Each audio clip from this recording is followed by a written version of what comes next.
Hello friends, welcome to संसार classes. दोस्तों, आज हम भारतीय राज्य व्यवस्था एवं संविधान के टॉप 80 क्वेश्चन पढ़ने वाले हैं।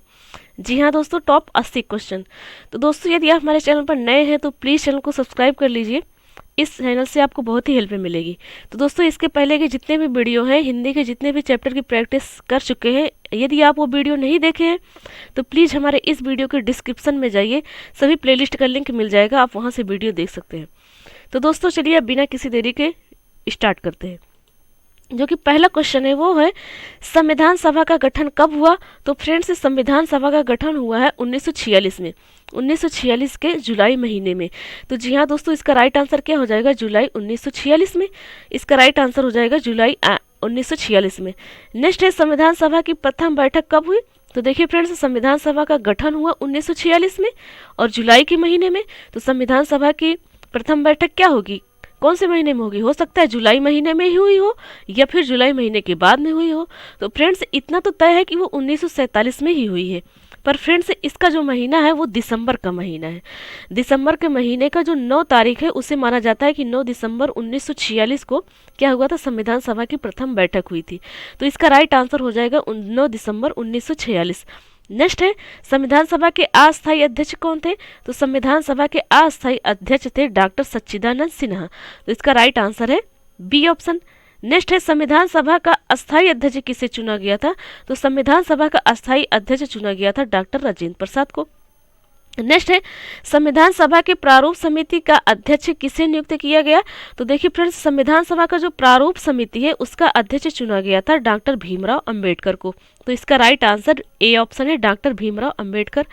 नेक्स्ट क्वेश्चन है, भारतीय संविधान सभा के संविधान को कब अंगीकृत किया गया? तो देखिए फ्रेंड्स, भारतीय संविधान सभा के जो संविधान है उनको अंगीकृत किया गया था 26 नवंबर 1949 को। कब फ्रेंड्स? 26 नवंबर 1949 को, और 26 जनवरी 1950 को लागू कर दिया गया था। तो इसका राइट आंसर हो जाएगा 26 नवंबर 1949 को संविधान को अंगीकृत किया गया। नेक्स्ट है, धर्मनिरपेक्षता से क्या अभिप्राय है? तो देखिए फ्रेंड्स, क्लियर नहीं दिख रहा है तो इसके लिए हम सॉरी बोल दे रहे हैं, क्योंकि क्लियर दिख नहीं रहा इसलिए सॉरी बोलना तो पड़ेगा। तो फ्रेंड्स, क्या है कि धर्मनिरपेक्षता से क्या अभिप्राय है? तो धर्मनिरपेक्षता का अर्थ होता है किसी भी धर्म में भेदभाव न किया जाए, जैसा संस्कृति है सभी धर्मों की संस्कृति सभ्यता का समान आचरण किया जाए। तो फ्रेंड्स, इसका राइट आंसर हो जाएगा बिना भेदभाव के सभी संस्कृतियों के प्रति समान आचरण, जैसा कि बी ऑप्शन में यही लिखा हुआ। तो इसका राइट आंसर हो जाएगा बी ऑप्शन। नेक्स्ट है, भारतीय संविधान पूर्ण रूप से कब लागू हुआ? जैसा कि आपको बता दिया कि 26 जनवरी 1950 को भारतीय संविधान पूर्ण रूप से लागू हुआ। नेक्स्ट क्वेश्चन है, संविधान की कुंजी किसे कहा जाता है? तो देखिए फ्रेंड्स, संविधान की कुंजी कहा जाता है संविधान की प्रस्तावना को। किसे कहा जाता है? संविधान की प्रस्तावना को संविधान की कुंजी कहा जाता है। तो इसका राइट आंसर ए ऑप्शन है। नेक्स्ट है, शासन की संसदीय प्रणाली किस देश से ली गई? तो देखिए फ्रेंड्स, जो शासन की संसदीय प्रणाली है उसे ब्रिटेन से लिया गया है। कहाँ से? जी हाँ दोस्तों, वहीं से लिया गया है, ब्रिटेन से, जो हमारे देश पर जो अधिकार जमा रखे थे। नेक्स्ट है, भारतीय संविधान द्वारा नागरिकों को स्वतंत्रता नहीं दी गई है। तो फ्रेंड्स देखिए, 4 ऑप्शन दिया गया है, इस 4 ऑप्शन में हमें बताना है कि कौन सा ऐसा है ऑप्शन जो भारतीय संविधान द्वारा नागरिकों को स्वतंत्रता नहीं दी गई है। तो चलिए फ्रेंड्स, एक एक करके सारे ऑप्शन पढ़ते हैं। पहला ऑप्शन क्या कह रहा है? भारत के किसी भाग में रहने और बसने की। तो बिल्कुल फ्रेंड्स, ये स्वतंत्रता है, इसका राइट आंसर, ये तो सही बात है। बी ऑप्शन है, भारत के संघ शासित प्रदेशों में स्वतंत्रता पूर्वक घूमना। तो स्वतंत्रता पूर्वक घूमने की भी स्वतंत्रता है, बी ऑप्शन भी सही है। सी ऑप्शन क्या कह रहा है? शस्त्र के साथ शांतिपूर्ण एकत्रित होने की। तो ऐसी स्वतंत्रता नहीं दिया है भारतीय संविधान नागरिकों को, और ये देना भी ठीक नहीं है, क्योंकि ये उचित नहीं है। देखिए फ्रेंड्स, क्या कह रहा है ऑप्शन? शस्त्र के साथ शांतिपूर्ण एकत्रित होने की। क्या आप हथियार लेके बहुत सारे लोग इकट्ठा होंगे, ये सही बात है क्या? बिल्कुल नहीं है, इसलिए इसकी स्वतंत्रता तो कोई नहीं देगा, कोई भी देश नहीं देगा। तो ए सी ऑप्शन जो है ये सही हो जाएगा कि स्वतंत्रता भारतीय संविधान द्वारा नागरिकों को स्वतंत्रता नहीं दी गई है, C option. Next D option क्या कह रहा है? संगति एवं संघ बनाना। तो ये तो बहुत अच्छी बात है, तो संगति एवं संघ बनाना तो बिल्कुल स्वतंत्रता दी जाएगी। तो इसका राइट आंसर हो जाएगा सी ऑप्शन। नेक्स्ट है, भारतीय संविधान में आपात उपबंध का प्रावधान किस देश के संविधान से लिया गया है? तो फ्रेंड्स जो आपातकाल की प्रावधान किया गया संविधान में, ये आपातकाल कौन से देश के संविधान से लिया गया है? तो ये लिया गया है जर्मनी से। तो इसका राइट आंसर हो जाएगा A option Germany. Next question है मौलिक अधिकार का सिद्धांत कहाँ से प्रेरित है? तो जो मौलिक अधिकार है, मौलिक अधिकार का सिद्धांत कौन से देश के संविधान से लिया गया है? तो वो अमेरिका देश से लिया गया है। जी हाँ दोस्तों, अपना अमेरिका, इसका डी ऑप्शन सही है। नेक्स्ट निम्नलिखित में से संविधान सभा की संघ संविधान समिति के अध्यक्ष थे। अब ये क्वेश्चन क्या कह रहा है कि निम्नलिखित में से संविधान सभा की संघ संविधान समिति जो हुई थी उसके अध्यक्ष कौन थे? तो उसके अध्यक्ष थे पंडित जवाहरलाल नेहरू। तो इसका राइट आंसर हो जाएगा सी ऑप्शन पंडित जवाहरलाल नेहरू। ये क्या थे? संविधान सभा की जो संघ संविधान समिति थी उसके अध्यक्ष बनाए गए थे। नेक्स्ट क्वेश्चन कह रहा है भारतीय संविधान के अंतर्गत संघ और राज्यों के बीच शक्तियों का विभाजन किसकी प्रेरणा पर आधारित है? तो देखिए फ्रेंड्स, जो भारतीय संविधान के अंतर्गत संघ और राज्य के बीच शक्तियों का विभाजन किया गया है, ये संविधान में है, पर ये कौन से देश के संविधान से लिया गया है? तो फ्रेंड्स ये लिया गया है कनाडा। तो इसका राइट आंसर क्या हो जाएगा? कनाडा, जैसा कि ए ऑप्शन लिखा हुआ है। नेक्स्ट क्वेश्चन है अनुच्छेद 5 से 12 तक का संबंध किससे है? तो फ्रेंड्स अनुच्छेद 5 से 12 तक का संबंध है नागरिकता से। तो इसका राइट आंसर हो जाएगा ए ऑप्शन नागरिकता। नेक्स्ट क्वेश्चन है भारतीय संविधान किस प्रकार की नागरिकता प्रदान करता है? तो फ्रेंड्स भारतीय संविधान एकल प्रकार की नागरिकता प्रदान करता है। जैसे आप कहते हैं कि आई एम इंडियन। जी हाँ दोस्तों, क्या आप ये कहते हैं क्या कि किसी देश के हैं तो कहेंगे I am UP, I am MP? तो नहीं फ्रेंड्स, हम सिर्फ क्या कहते हैं? I am Indian. तो ये एकल नागरिकता है। नेक्स्ट है सुमेलित कीजिए। अब सुमेलित करना है फ्रेंड्स, तो चलिए सुमेलित करते हैं। जैसा कि समता का अधिकार दिया गया है, तो बताना है कि समता का अधिकार कौन सी आर्टिकल में है। तो दोस्तों समता का अधिकार है अनुच्छेद 14 से 18 तक, बिल्कुल आप पढ़े हैं। तो एक कहाँ पर जाएगा? पहले वाले ऑप्शन में। नेक्स्ट ऑप्शन क्या? शोषण के विरुद्ध अधिकार। तो शोषण के विरुद्ध अधिकार 23 और 24 आर्टिकल में है। कौन से आर्टिकल में है? शोषण के विरुद्ध अधिकार आर्टिकल 23 और 24 में है। सी ऑप्शन है धर्म की स्वतंत्रता का अधिकार। तो धर्म की स्वतंत्रता का अधिकार है अनुच्छेद 25 में। किस में है? अनुच्छेद 25 में। डी है संवैधानिक उपचारों का अधिकार। तो संवैधानिक उपचारों का अधिकार जो दिया गया वो कौन से आर्टिकल में है? आर्टिकल 32 में है। तो इसका राइट आंसर क्या हो जाएगा? 1 4 2 3। क्या हो जाएगा? 1 4 2 3, जैसा कि सी ऑप्शन दिया गया। तो इसका राइट आंसर हो जाएगा सी। नेक्स्ट है भारतीय संविधान की किस भाग में मौलिक अधिकारों का उल्लेख किया गया है? तो देखिए फ्रेंड्स, भाग पूछा जा रहा है, ना कि आर्टिकल पूछा जा रहा है। तो कौन से आर्टिकल में है? वो भाग 3 में है। मौलिक अधिकार भाग 3 में है। तो इसका राइट आंसर हो जाएगा भाग 3, बी ऑप्शन। नेक्स्ट क्वेश्चन है अनुच्छेद 14 से अनुच्छेद 18 किस मौलिक अधिकार से संबंधित है? तो आर्टिकल 14 से आर्टिकल 18 तक है फ्रेंड्स समता का अधिकार। कौन सा अधिकार है? समता का अधिकार, इस जिसे समानता का अधिकार भी कहते हैं। तो इसका राइट आंसर है ए ऑप्शन। नेक्स्ट है नीति निर्देशक सिद्धांतों को संविधान के किस भाग में रखा गया है? तो देखिए फ्रेंड्स, मौलिक अधिकार को भाग 3 में रखा गया है और नीति निर्देशक सिद्धांतों को भाग 4 में रखा गया। तो इसका राइट आंसर क्या हो जाएगा? सी ऑप्शन भाग 4। नेक्स्ट है अनुच्छेद 36 से 51 तक संविधान में किन बातों का उल्लेख किया गया है? तो देखिए फ्रेंड्स 12 से 35 तक तो मौलिक अधिकार है।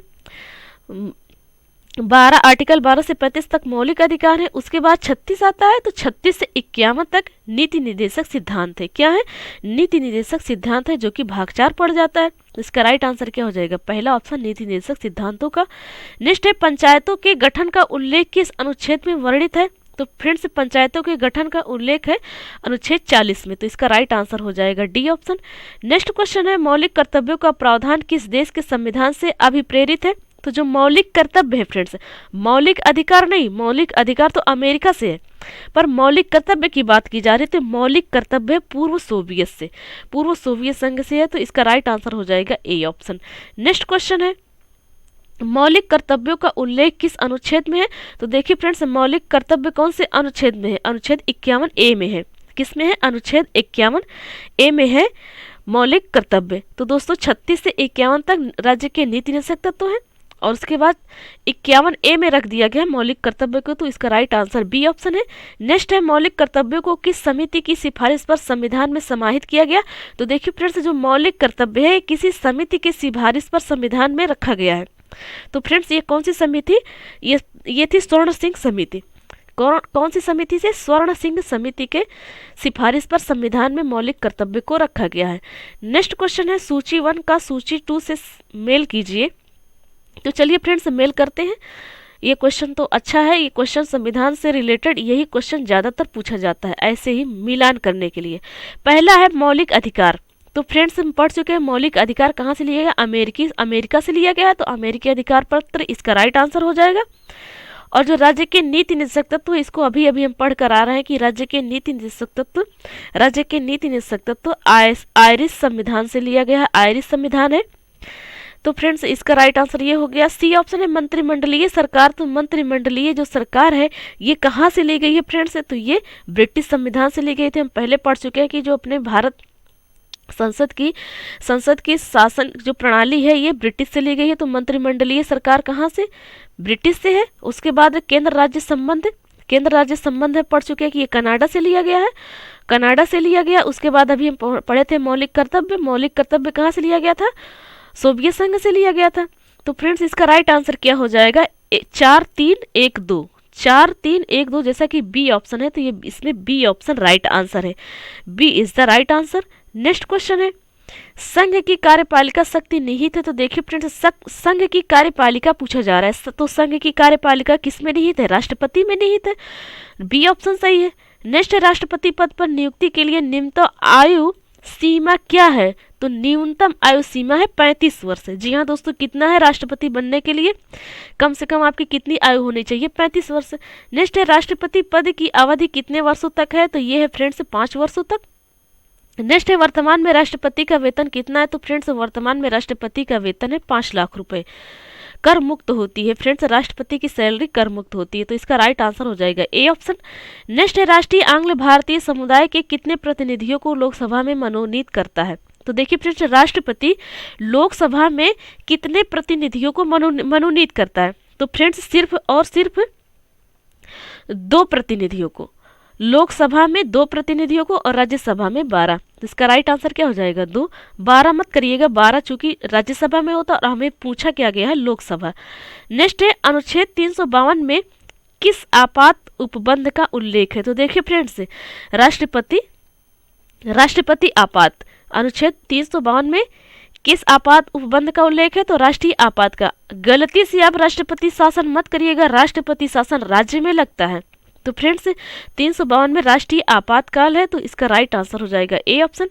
नेक्स्ट क्वेश्चन है भारत में अब तक कितनी बार आपातकाल लागू किया गया है? तो फ्रेंड्स भारत में अब तक 3 बार आपातकाल लागू हो गया है राष्ट्रपति द्वारा, ये आपातकाल लागू होता है। तो इसका राइट आंसर हो जाएगा 3। नेक्स्ट है राष्ट्रीय आपात की उद्घोषणा का आधार क्या है? तो फ्रेंड्स जब सशस्त्र विद्रोह हो जाता है, सशस्त्र विद्रोह मतलब आप समझते होंगे गोली बंदूक चलाना, हथियार लेके मारकाट करना, झगड़ा करना, ये सशस्त्र विद्रोह है। जब ऐसी स्थिति आ जाती है तो राष्ट्रपति क्या करता है? राष्ट्रीय आपातकाल लगा देता है। तो फ्रेंड्स इसका राइट आंसर हो जाएगा सी ऑप्शन सशस्त्र विद्रोह। नेक्स्ट है वित्तीय आपात का उल्लेख किस अनुच्छेद में किया गया? तो देखिए फ्रेंड्स वित्तीय मतलब समझते हैं आप? मनी, पैसा। इसकी आपातकाल की घोषणा, इसका आपातकाल वित्तीय आपातकाल का उल्लेख अनुच्छेद 360 में है। जी हाँ दोस्तों, कौन से आर्टिकल में है? 360 में है। तो इसका राइट आंसर हो जाएगा बी ऑप्शन। नेक्स्ट है भारत में वित्तीय आपात कितनी बार लगाया गया? तो फ्रेंड्स भारत में वित्तीय आपातकाल अभी तक एक भी बार नहीं लगा हुआ है, मतलब कभी नहीं लगा हुआ। तो इसका राइट आंसर डी ऑप्शन हो जाएगा, कभी नहीं। नेक्स्ट क्वेश्चन है सुमेलित करने के लिए। तो चलिए फ्रेंड्स सुमेलित करते हैं। पहला है ऑप्शन ए ऑप्शन, जो कि कहता है कि राष्ट्रपति का निर्वाचन। तो देखिए फ्रेंड्स राष्ट्रपति का निर्वाचन कौन से आर्टिकल में है? तो वो है आर्टिकल 1 में अनुच्छेद 55 में। अनुच्छेद 55 क्या कहता है? राष्ट्रपति के निर्वाचन के बारे में कहता है। बी ऑप्शन है महाधिवक्ता। तो महाधिवक्ता कौन से आर्टिकल में है? तो फ्रेंड्स महाधिवक्ता है आर्टिकल 165 165। सी ऑप्शन है महान्यायवादी। तो महान्यायवादी है अनुच्छेद 76 में, अनुच्छेद 76 में। डी ऑप्शन उपराष्ट्रपति है। तो उपराष्ट्रपति है आर्टिकल 63 में। जी हाँ दोस्तों, आर्टिकल 63 क्या कहता है कि भारत में एक उपराष्ट्रपति भी होगा। तो इसका राइट आंसर हो जाएगा 1 3 2 4, जैसा कि बी ऑप्शन लिखा हुआ 1 3 2 4, तो ये राइट है। नेक्स्ट है राज्यसभा का पदेन सभापति कौन होता है? तो राज्यसभा का पदेन सभापति होता है उपराष्ट्रपति। जी हाँ दोस्तों, राज्यसभा का वो अध्यक्ष नहीं होता है, पर वो राज्यसभा का पदेन सभापति होता है, और जो राज्यसभा का पदेन सभापति होता है वही भारत का उपराष्ट्रपति होता है। नेक्स्ट है भारत में मंत्रिपरिषद के अधिकतर सदस्य लिए जाते हैं। तो भारत में मंत्रिपरिषद के अधिकतर सदस्य लिए जाते हैं लोकसभा से। जी हाँ दोस्तों, कहाँ से लिए जाते हैं? लोकसभा से, तो इसका राइट आंसर हो जाएगा लोकसभा। नेक्स्ट क्वेश्चन है, यदि प्रधानमंत्री राज्यसभा का सदस्य है तो राज्यसभा का सदस्य है तो उसे क्या करना होगा? 4 ऑप्शन दिया गया, चारों में से हमें एक ऑप्शन इसमें कोई सही है वो बताना है कि राज्य प्रधानमंत्री क्या करेगा। पहला है अविश्वास प्रस्ताव की स्थिति में वह अपने पक्ष में मत नहीं दे पाएगा। बिल्कुल सही बात है फ्रेंड्स। यदि जैसे एग्जाम्पल के तौर पर आपको बताएं कि जैसे भारत के प्रधानमंत्री नरेंद्र मोदी है, तो ये तो लोकसभा के सदस्य हैं। यदि ये राज्यसभा के सदस्य होते तो जो संसद में अविश्वास प्रस्ताव पारित किया जाता है, वो अविश्वास प्रस्ताव पारित करने के लिए अपना मत ना दे पाते। जैसे किसी भी चुनाव के लिए वोटिंग होती है ना, उस तरह इसमें भी होता है। तो इसमें क्या होता है कि वो वोटिंग नहीं दे पाएंगे अविश्वास प्रस्ताव पारित करने में। और यदि ये लोकसभा के सदस्य हैं तो भी कर पाएंगे। तो उनके खिलाफ अविश्वास प्रस्ताव पारित करना है तो लोकसभा के सदस्य हैं, वो भी अपना जाके मत दे देंगे। और कहाँ मत देंगे? अपने हित में ही तो देंगे। तो फ्रेंड्स, लोकसभा में ऐसा है पर राज्यसभा में नहीं है। यदि आप राज्यसभा के सदस्य हैं तो अविश्वास प्रस्ताव पारित करने में आप अपना मत नहीं दे सकते हैं। कौन? प्रधानमंत्री खुद अपना मत नहीं दे सकता है। प्रधानमंत्री खुद की बात की जा रही है, तो इसका ए ऑप्शन सही है। ए ऑप्शन क्या है? सही है। बी ऑप्शन क्या कह रहा है? उसे 6 महीनों के अंदर लोकसभा का सदस्य बनना होगा। नहीं फ्रेंड्स, सी ऑप्शन है वह लोकसभा में बजट पर नहीं बोल सकेगा। ये भी गलत है। वह केवल राज्यसभा में ही वक्तव्य दे सकता है। ये भी गलत है। सही क्या है आपको बता दिए, पहला ऑप्शन। नेक्स्ट क्वेश्चन क्या कह रहा है? निम्नलिखित में से किस प्रधानमंत्री ने लोकसभा में विश्वास मत रखने से पहले इस्तीफा दे दिया था? तो देखिए फ्रेंड्स, लोकसभा में विश्वास मत रखा जाता है, तो उसको रखने से पहले वो इस्तीफा दे दिए थे। वो कौन से प्रधानमंत्री हैं? तो दोस्तों वो है मोरारजी देसाई। कौन है? मोरारजी देसाई। नेक्स्ट है किस सभा का अध्यक्ष उसका सदस्य नहीं होता है? तो देखिए फ्रेंड्स, राज्यसभा का जो अध्यक्ष होता है वो राज्यसभा का सदस्य नहीं होता है, तो इसमें राइट आंसर हो जाएगा राज्यसभा। नेक्स्ट क्वेश्चन है लोकसभा अध्यक्ष का चुनाव कौन करता है? तो लोकसभा अध्यक्ष का चुनाव करते हैं। देखिए फ्रेंड्स, लोकसभा अध्यक्ष की बात की जा रही है, मतलब लोकसभा में मानते हैं कि हम मानते हैं एग्जाम्पल के तौर पर कि 400 सदस्य हैं, तो उन 400 सदस्य में से किसी एक को तो हेड होना चाहिए ना। तो वही क्या होता है? अध्यक्ष होता है, जो हेड होता है। अब उनको हेड कौन बनाएगा? उन्हीं जो सदस्य हैं लोकसभा के, वही तो बनाएंगे। तो फ्रेंड्स, इसका राइट आंसर क्या हो जाएगा? लोकसभा के सदस्य। लोकसभा के सदस्य। नेक्स्ट क्वेश्चन है भारतीय संसद के संयुक्त अधिवेशन की अध्यक्षता कौन करता है? तो फ्रेंड्स देखिए, भारतीय संसद के संयुक्त अधिवेशन की अध्यक्षता कौन करता है? वो करता है लोकसभा का अध्यक्ष। तो इसका राइट आंसर हो जाएगा बी ऑप्शन, लोकसभा अध्यक्ष। नेक्स्ट है राज्यपाल का मुख्य सलाहकार कौन रहता है? तो राज्यपाल का मुख्य सलाहकार होते हैं फ्रेंड्स, वो होते हैं मुख्यमंत्री। जैसा कि राष्ट्रपति का मुख्य सलाहकार होते हैं प्रधानमंत्री, उसी तरह राज्य में राज्यपाल के मुख्य सलाहकार होते हैं मुख्यमंत्री। नेक्स्ट है विधानसभा में धन विधेयक किसकी पूर्व अनुमति पर पेश किया जाता है? तो फ्रेंड्स, विधानसभा में धन विधेयक राज्यपाल की पूर्व अनुमति पर पेश किया जाता है, तो इसका राइट आंसर हो जाएगा राज्यपाल। नेक्स्ट है राज्यपाल का कार्यकाल होता है। तो देखिए फ्रेंड्स, राज्यपाल का कोई भी कार्यकाल नहीं होता है। राज्यपाल को राष्ट्रपति मनोनीत करता है। राष्ट्रपति जब चाहे राज्यपाल को हटा सकता है, और राज्यपाल के खिलाफ यदि जनता चाहे कि हम इनके खिलाफ कार्रवाई कर दें, FIR कर दें, कुछ भी कर दें, कोई भी नेता चाहे या मंत्री चाहे तो नहीं कर सकता है फ्रेंड्स। वो राष्ट्रपति के प्रसाद पर्यंत पर होता है। राष्ट्रपति राज्यपाल को मनोनीत करता है, तो इनका कोई कार्यकाल नहीं होता है, जैसा कि आपको बता दिया। तो इसका राइट आंसर हो जाएगा सी ऑप्शन, ये राष्ट्रपति के प्रसाद पर्यंत पर होते हैं। नेक्स्ट क्वेश्चन है फ्रेंड्स, स्वतंत्र भारत में निम्नलिखित में से कौन सी महिला किसी राज्य की पहली राज्यपाल थी? तो देखिए फ्रेंड्स, स्वतंत्र भारत की पूछे जा रहा है, इसका मतलब 1947 के बाद जब देश आज़ाद हो गया तब। तो उसके बाद श्रीमती सरोजिनी नायडू महिला क्या है? ये किसी राज्य की पहली राज्यपाल थी और कौन से राज्य की थी? उत्तर प्रदेश राज्य की थी। तो श्रीमती सरोजिनी नायडू इसका राइट आंसर हो जाएगा, श्रीमती सरोजिनी नायडू। नेक्स्ट क्वेश्चन है, जम्मू कश्मीर का सदर ए रियासत पद नाम कब बदलकर राज्यपाल कर दिया गया? तो देखिए फ्रेंड्स, जो राज्यपाल के सीट है, राज्यपाल का पद है, ये पहले किस नाम से था जम्मू कश्मीर में? सदर ए रियासत। तो इसे फ्रेंड्स 1965 में राज्यपाल कर दिया गया, इस पद का नाम राज्यपाल कर दिया गया। तो इसका राइट आंसर हो जाएगा 1965। नेक्स्ट है, विधानसभा सदस्य निर्वाचित होने के लिए न्यूनतम आयु आवश्यक है। तो देखिए फ्रेंड्स, विधानसभा सदस्य बनने के लिए कम से कम आपकी उम्र 25 वर्ष होना है। तो कितना? 25। तो इसका राइट आंसर ए ऑप्शन है। नेक्स्ट है, विधान परिषद का विघटन कितने वर्षों पर होता है? तो देखिए फ्रेंड्स, विधान परिषद का विघटन होता ही नहीं है। जैसे राज्यसभा का भी भंग नहीं होती है, राज्यसभा अस्थायी सदन है, उसी तरह विधान परिषद भी अस्थायी सदन है, ये भी कभी भंग नहीं होती है। तो आप गलती से कंफ्यूज होकर आप 5 वर्ष या 6 वर्ष बिल्कुल ना करिएगा, क्योंकि विधान परिषद का विघटन नहीं होता है। तो इसका राइट आंसर क्या हो जाएगा? कभी नहीं। सी ऑप्शन इसका राइट आंसर हो जाएगा, कभी नहीं। नेक्स्ट क्वेश्चन है, वर्तमान में कितने राज्यों में विधान परिषद अस्तित्व में है? तो देखिए फ्रेंड्स, भारत में जितने भी राज्य हैं सभी राज्यों में विधानसभा है, पर विधान परिषद सभी राज्यों में नहीं है। सिर्फ 6 ऐसे राज्य हैं जिनमें 6 राज्यों में विधान परिषद है। तो इसका राइट आंसर है C option, A option. Next, संविधान का व्याख्यार और संरक्षक कौन है? तो संविधान का व्याख्यार और संरक्षक मतलब संविधान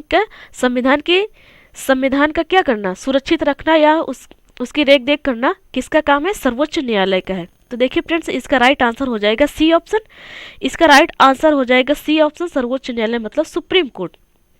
नेक्स्ट क्वेश्चन है, निम्नलिखित में से किसके मामले उच्च न्यायालय व उच्चतम न्यायालय दोनों की अधिकारिता में आते हैं? तो देखिए फ्रेंड्स, ये कौन सा मामला है जो हाई कोर्ट में भी जाता है? दोनों हाई कोर्ट में जाने का भी उसका अधिकार है और सुप्रीम कोर्ट में भी जाने का उसके पास अधिकार है। तो फ्रेंड्स वो है क्या? पहला ऑप्शन है कि केंद्र एवं राज्यों के बीच विवाद। नहीं फ्रेंड्स, यहाँ पर बात की जा रही है कौन सा मामला है जो हाई कोर्ट और सुप्रीम कोर्ट दोनों में जाने का उसके लिए अधिकार है। बी है राज्यों के परस्पर विवाद, सी है मूल अधिकारों का संरक्षण और डी है संविधान के उल्लंघन से संरक्षण। तो फ्रेंड्स, जो मूल अधिकारों का संरक्षण है ना, इसका जो है इसको दोनों जगह अधिकार है, ये हाई कोर्ट में भी जाने का अधिकार है और सुप्रीम कोर्ट में भी। तो इसका सी ऑप्शन सही है, मूल अधिकारों का संरक्षण। नेक्स्ट क्वेश्चन है, निम्नलिखित में से किस वाद में उच्चतम न्यायालय ने संविधान के मूल ढांचों का सिद्धांत प्रतिपादित किया है? तो संविधान का जो मूल ढांचा है ना, संविधान के मूल ढांचे का सिद्धांत जो है इसका प्रतिपादन हुआ है केशवानंद भारती में। किसमें हुआ? केशवानंद भारती, इसका सी ऑप्शन सही है। नेक्स्ट है, वर्तमान में सर्वोच्च न्यायालय में मुख्य न्यायाधीश के अतिरिक्त कितने न्यायाधीश का प्रावधान किया गया है? तो फ्रेंड्स, मुख्य न्यायाधीश को लेकर के सुप्रीम कोर्ट में कुल 31 न्यायाधीश है, और यदि मुख्य न्यायाधीश के अतिरिक्त बात की जा रही है तो मुख्य न्यायाधीश के अतिरिक्त कितने रहेंगे? 30 रहेंगे। तो इसका राइट आंसर हो जाएगा डी ऑप्शन। नेक्स्ट क्वेश्चन है, भारत में तदर्थ न्यायाधीशों की नियुक्ति किस देश की प्रणाली से ली गई है? तो देखिए फ्रेंड्स, जो न्यायाधीश की नियुक्ति होती है भारत में, जो न्यायाधीश की नियुक्ति होती है, ये किस देश से लिया गया है? किस देश की संविधान से लिया गया है? तो फ्रेंड्स, ये लिया गया फ्रांस से। तो इसका राइट आंसर हो जाएगा D option, France. Next question है, उच्चतम न्यायालय के न्यायाधीशों की नियुक्ति कौन करता है? तो देखिए फ्रेंड्स, उच्चतम न्यायालय के न्यायाधीशों की बात की जा रही है, तो उच्चतम न्यायालय के न्यायाधीशों की नियुक्ति कौन करता है? तो नियुक्ति करते हैं फ्रेंड्स राष्ट्रपति। तो इसका राइट आंसर हो जाएगा ए ऑप्शन। नेक्स्ट है, जब राष्ट्रपति और उपराष्ट्रपति का पद खाली हो तो भारत के राष्ट्रपति के पद पर कौन होता है? तो फ्रेंड्स, यदि राष्ट्रपति का पद खाली हो जाए या फिर उपराष्ट्रपति का पद खाली हो जाए किसी कारणवश, तो वो पद कौन संभालेगा? उनकी सीट पर कौन बैठेगा उस समय शासन चलाने के लिए, देश चलाने के लिए? तो कौन बैठेगा फ्रेंड्स? भारत का मुख्य न्यायाधीश। तो भारत का मुख्य न्यायाधीश कहिए या सुप्रीम कोर्ट का मुख्य न्यायाधीश कहिए, बात एक ही है। तो इसका बी ऑप्शन सही है। नेक्स्ट है, सर्वोच्च न्यायालय में न्यायाधीश की नियुक्ति होने के लिए व्यक्ति को कम से कम कितने वर्ष उच्च न्यायालय का एडवोकेट होना चाहिए? तो फ्रेंड्स, यदि आपको सुप्रीम कोर्ट में न्यायाधीश बनना है तो आप कम से कम 10 वर्ष तक किसी हाई कोर्ट में वकील रहे हो, वकालत किए हो। तो फ्रेंड्स, इसका राइट आंसर क्या हो जाएगा? B option. जैसा कि कितने वर्ष तक करना होगा आपको?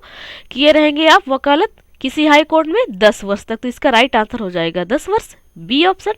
नेक्स्ट क्वेश्चन क्या कह रहा है, उच्च न्यायालय के मुख्य न्यायाधीश की नियुक्ति कौन करता है? तो उच्च न्यायालय के जो मुख्य न्यायाधीश होते हैं उनकी नियुक्ति करते हैं राष्ट्रपति।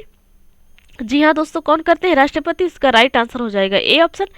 नेक्स्ट है, उच्च न्यायालय के न्यायाधीशों की शपथ ग्रहण कौन करवाता है? तो देखिए फ्रेंड्स, उच्च न्यायालय के जो न्यायाधीश होते हैं उनको शपथ ग्रहण करवाते हैं राज्य के राज्यपाल।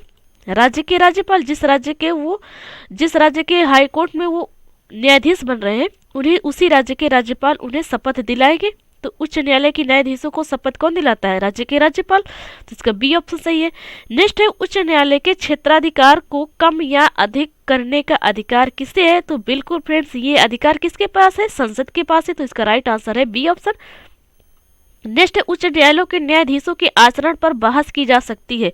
तो देखिए फ्रेंड्स, उच्च न्यायालय के जो न्यायाधीश होते हैं उनसे किसी भी तरीके से बहस नहीं की जा सकती है, न संसद में, न विधानसभा में, न लोकसभा में।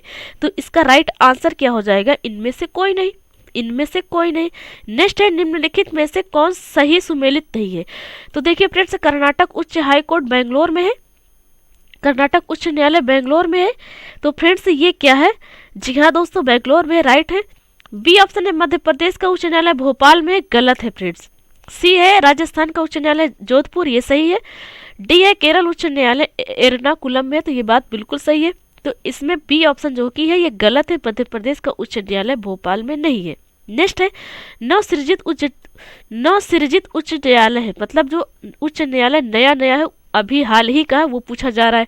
तो फ्रेंड्स बिल्कुल तेलंगाना राज्य नया है, तो तेलंगाना राज्य का हाईकोर्ट भी नया होगा। तो इसका राइट आंसर क्या हो जाएगा? तेलंगाना।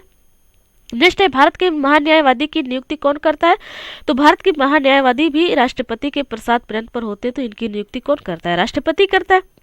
नेक्स्ट है, निम्नलिखित को सुमेलित कीजिए। तो फिर से सुमेलित करना है, तो चलिए सुमेलित करते हैं। पहला क्या है, भारत का नियंत्रक एवं महालेखा परीक्षक कौन से आर्टिकल में है? तो ये है फ्रेंड्स आर्टिकल 148 में। वित्त आयोग कौन से आर्टिकल में है? तो ये है फ्रेंड्स आर्टिकल 280 में। प्रशासनिक अधिकरण कौन से आर्टिकल में है? तो ये है फ्रेंड्स अनुच्छेद 323A में। नेक्स्ट है, संघ लोक सेवा आयोग, तो संघ लोक सेवा आयोग है आर्टिकल 315 में। तो इसका राइट आंसर हो जाएगा, 3241। जी हाँ दोस्तों, क्या हो जाएगा? 3241। तो 3241 पहला ऑप्शन सही है। नेक्स्ट है, भारतीय राज्य को संवैधानिक दर्जा किस संविधान संशोधन द्वारा प्रदान किया गया है? तो फ्रेंड्स, पंचायती राज को संवैधानिक दर्जा किस संविधान संशोधन द्वारा दिया गया? तो फ्रेंड्स, पंचायती राज की बात की जा रही, तो पंचायती राज को 73वां संविधान संशोधन के द्वारा संवैधानिक दर्जा दिया गया है। तो इसका राइट आंसर हो जाएगा 73वां संविधान संशोधन, बी ऑप्शन।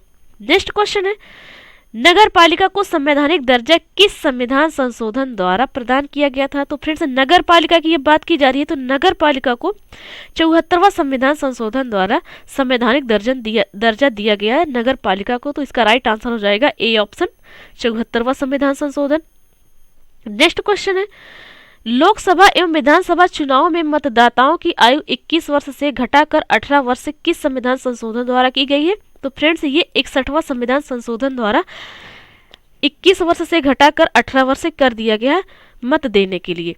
तो फ्रेंड्स, इसका राइट आंसर हो जाएगा डी ऑप्शन, 61वां संविधान संशोधन। नेक्स्ट क्वेश्चन है, मंत्रिपरिषद की संख्या का निर्धारण किस संविधान संशोधन द्वारा किया गया है? तो देखिए फ्रेंड्स, मंत्रिपरिषद की संख्या का निर्धारण किया गया है कि कौन से संविधान संशोधन द्वारा किया गया है? तो ये किया गया है फ्रेंड्स 51वां संविधान संशोधन। कौन सा संविधान संशोधन है? 51वां। नेक्स्ट है, 52वां संविधान संशोधन द्वारा भारतीय संविधान में किन भाषाओं को शामिल किया गया था? तो फ्रेंड्स, 52वां जो संविधान संशोधन किया गया तो भारत के कुछ भाषाओं को संविधान में शामिल किया गया।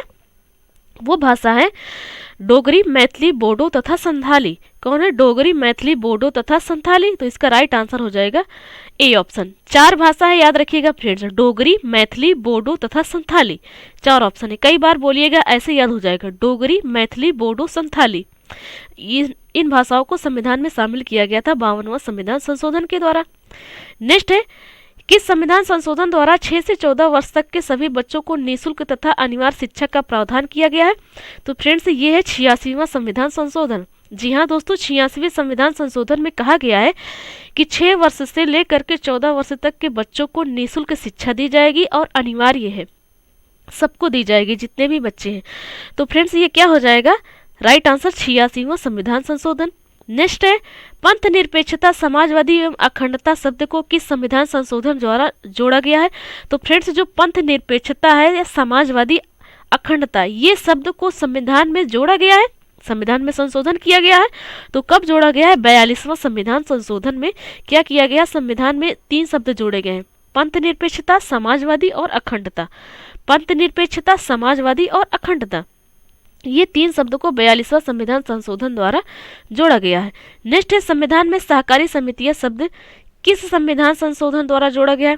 तो संविधान में एक शब्द जोड़ा गया, सहकारी समितियां। ये कौन सी संविधान संशोधन द्वारा जोड़ा गया है? तो फ्रेंड्स ये 97वां संविधान संशोधन द्वारा सहकारी समिति को जोड़ा गया है। और पंथ निरपेक्षता, समाजवादी, अखंडता, इसको जोड़ा गया है 42वां संविधान द्वारा, और सहकारी समितियों को 97वां संविधान संशोधन द्वारा जोड़ा गया है। तो फ्रेंड्स ये क्वेश्चन आपको बहुत ही ध्यान देना है, क्वेश्चन पूछे जाते हैं, ज्यादातर क्वेश्चन यही पूछे जाते हैं फ्रेंड्स संविधान संशोधन से रिलेटेड। नेक्स्ट है किस संविधान संशोधन को लघु संविधान कहा जाता है? तो फ्रेंड्स वो कौन सा संविधान संशोधन है? वो है 42वां संविधान संशोधन। जैसा कि अभी हम पढ़े थे, पंथ निरपेक्षता, अखंडता और समाजवादी, इसे हम पढ़े थे ना कि ये 42वां संविधान संशोधन द्वारा जोड़ा गया है। तो फ्रेंड्स इसी संविधान संशोधन को, जो 42वां संविधान संशोधन है, इसी को लघु संविधान कहा जाता है। क्या कहा जाता है? लघु संविधान कहा जाता है। नेक्स्ट है सिक्किम को पूर्ण राज्य का दर्जा किस संविधान संशोधन के द्वारा प्रदान किया गया था? देखिए फ्रेंड्स, सिक्किम को पूर्ण राज्य का दर्जा कब मिला? किसी संविधान में संशोधन किया गया था। तो कौन से संविधान है? भारत का ही संविधान रहेगा। तो भारत के संविधान में संशोधन किया गया और सिक्किम को पूर्ण राज्य का दर्जा मिल गया। तो कौन सा संविधान संशोधन है? तो फ्रेंड्स वो है 36वां संविधान संशोधन। कौन सा है? 36वां। तो इसका राइट आंसर हो जाएगा पहला ऑप्शन 36। नेक्स्ट है निम्नलिखित को सुमेलित कीजिए। तो चलिए फ्रेंड्स सुमेलित करते हैं, बहुत अच्छा है क्वेश्चन सुमेलित करने के लिए। पहला है चतुर्थ अनुसूची। तो चतुर्थ अनुसूची में क्या कहा गया है? तो चतुर्थ अनुसूची में राज्यसभा को कहा गया है। षष्ठ अनुसूची में क्या कहा गया है? तो ये कहा गया फ्रेंड्स जनजातीय क्षेत्र को। अष्टम अनुसूची में क्या कहा गया? तो ये कहा गया है भाषा से रिलेटेड है, 8वीं अनुसूची। 9वीं अनुसूची किससे रिलेटेड है? भूमि सुधार से रिलेटेड है। तो फ्रेंड्स इसका राइट आंसर क्या हो जाएगा? 3 4 2 1। 3 4 2 1। तो इसका राइट आंसर है सी ऑप्शन, 3 4 2 1। तो फ्रेंड्स ये थे भारतीय राज्य व्यवस्था एवं संविधान के टॉप 80 क्वेश्चन। तो फ्रेंड्स आशा करते हैं आपको वीडियो अच्छी लगी होगी। तो फ्रेंड्स यदि वीडियो अच्छी लगी तो प्लीज़ वीडियो को लाइक करें और दोस्तों में शेयर करें, और आपका कोई भी क्वेश्चन है तो उसे कमेंट बॉक्स में ज़रूर दें। तो फ्रेंड्स यदि आप हमारे चैनल पर पहली बार विजिट कर रहे हैं, हमारे चैनल को सब्सक्राइब नहीं किए, तो प्लीज़ चैनल को सब्सक्राइब कर लीजिए। आपसे रिक्वेस्ट है कि चैनल नया है, प्लीज़ दोस्तों चैनल को सपोर्ट करें। तो thanks for watching and awesome day.